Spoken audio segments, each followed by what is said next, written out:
અમુક અમુક સમીકરણો યાદ રાખવાના છે. પછી બેન્ઝીન એટલે તો આવું જ હતું. એમાંથી બ્રોમો નાઇટ્રોબેન્ઝીન બનાવવાનું છે. તો બ્રોમો છે તો બ્રોમોમાં બીઆર યાદ આવી જવું જોઈએ. તો પ્રક્રિયામાં બીઆર આવી જશે, બરાબર. તો બીઆર જ્યારે એડ કરીશ તો અહીંયા ઘડી એક ઉપર ખાલી બીઆર એડ કરી દઈશ, બરાબર છે. પછી બીજું શું છે? બ્રોમો નાઇટ્રો છે. બ્રોમો માટે બીઆર છે તો નાઇટ્રો માટે એનો યાદ આવી જવું જોઈએ, બરાબર છે. તો એની આગળ હજુ પ્રક્રિયા કરીશ, એમાં એનો એડ કરીશ. એની માટે શું કરીશ? HNO3 એડ કરીશ અને H2O બહાર કાઢીશ.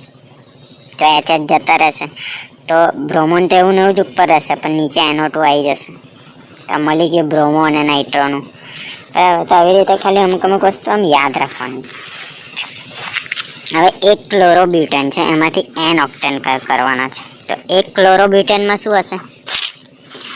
તો કે જે CH3 પછી 3 વાર CH2, ઓકે. એ ક્લોરો છે, ક્લોરોને Cl કહેવાય. તો પછી Cl કરવાનું, પછી 2Na કરવાનું, પછી પાછું Cl કરવાનું. શું કરવાનું? ફરી પહેલાં CH3 પછી 3 વાર CH2 પછી આજુબાજુ Cl ને વચ્ચે 2Na, ઓકે. પછી ફરીથી આવ્યું જેવું કર્યું ને એવું ઊંધું કરવાનું. CH2 3 વાર અને CH3, મતલબ કે આમાં શરૂઆતમાં છેલ્લા CH3 આવવું જોઈએ. પછી આ બાજુ 3 CH2, આ બાજુ પણ 3 CH2 અને વચ્ચે Cl ને 2Na, ઓકે. આવી રીતે અમુક અમુક વસ્તુ યાદ રાખવાની. તો એની પ્રક્રિયા થશે, ઉર્ટસ પ્રક્રિયા થશે એની અંદર N ઓક્ટેન માટે. તેમાં શું થશે? તો કે CH3 CH2 3 વાર, પાછા CH2 3 વાર અને CH3, મતલબ કે આઈયો જે ભાગ હતો એ જતો રહેશે.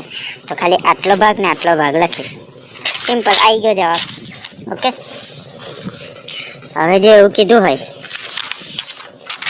કે પ્રોપીનમાંથી પ્રોપેન 12 બનાવવાનું, તો પ્રોપીન એટલે શું? તો કે CH3CH CH2 પ્લસ H2O હશે, પાણી હશે. તો એની પ્રક્રિયા થશે H2SO4માં. તો શું થશે? આ CH3CH એવું ને એવું, ઓકે. અહીંયા આગળથી આ H આની પાસે જતો રહેશે તો 3H થઈ જશે. તો CH3 એના લખી દેવાના, ઓકે. આની પાસે 2H હતા, એક આમાં ગયો તો એક તો રહ્યો ને. તો આ એક આ રહ્યો, આ એક આ રહ્યો, આને હું OH કહી દઈશ, OH હું નીચે લખી દઈશ. સિમ્પલ, આવી રીતે યાદ રાખવાનું છે, ઓકે.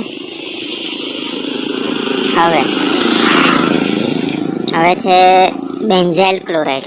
બેન્ઝાઇલ ક્લોરાઇડને શું કહેવાય? આવું બેન્ઝીન ધરવાનું ને ઉપર CH2Cl ક્લોરાઇડ છે, એટલે કે Cl વાળું યાદ રાખવાનું. CH2Cl એની પ્રક્રિયા થશે KOH જોડે.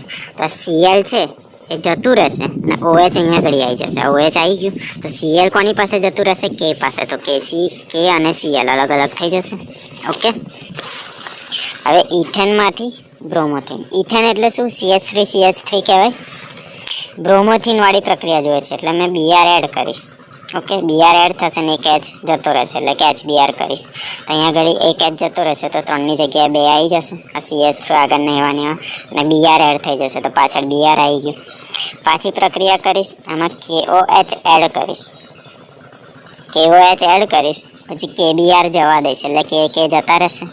પાછું H2O જવા દઈશ એટલે HH પણ જવા દઈશ મેં, ઓકે. અને અહીંયા આગળ થવું O પણ જતા રહેશે તો ખાલી BR એકલું રહેશે, બરાબર છે. અને એક H આમાંથી માઇનસ થઈ જશે. અહીંયા આગળ 2 હતા તો અહીંયા આગળ જે CH2 હતા ને એમાંથી એક H જતો રહેશે તો એક જ H રહેશે.